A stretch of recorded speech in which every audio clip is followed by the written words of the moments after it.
Let us bring Filipinos back to one another in service of our country, facing the crisis and the challenges of the future together.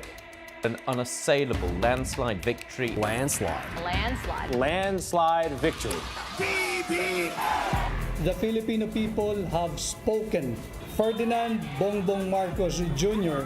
will be the 17th President of the Philippines.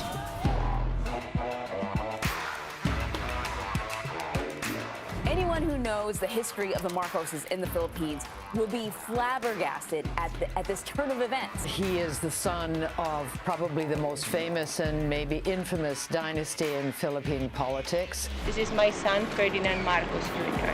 His father and namesake, Ferdinand Marcos, ruled the country as a dictator for 20 years between 1965 and 1986. During this time, thousands of labor leaders, politicians, and students were arrested. News outlets shut down, and enemies of the president detained, tortured, and even murdered. The family has also been accused of siphoning billions of state dollars during their time in power. They had stored, some say, up to $10 billion in various assets. Most of their assets, which were essentially those that had been stolen from the government, were taken out of the country. Filipinos rose up in 1986, and Marcos and his family fled the country. Furious mobs overran the presidential palace, famously discovering First Lady Imelda Marcos' collection of thousands of shoes.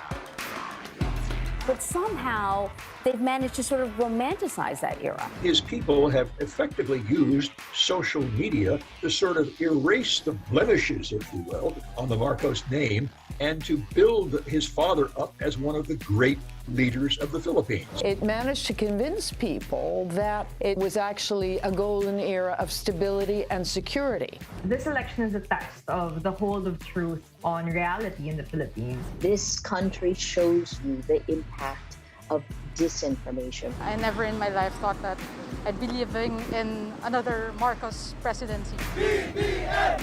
We won 20 million plus votes for BBM! Mabuhay ang Pilipinas! Marcos Jr. will be president, and the daughter of the outgoing strongman, President Rodrigo Duterte, will be his deputy. Talking to experts about this, they say it may have been those names that thrusted these folks to victory. They are going to wield tremendous power. We could be witnessing the return of an era of corruption and the kind of crony politics that we saw under Ferdinand Marcos Sr. back in the 80s. It is not important who the messenger is. The importance is going to be the message. Well, thanks for watching our program. If you liked it, please give it a thumbs up, share it with your friends and family, and even subscribe.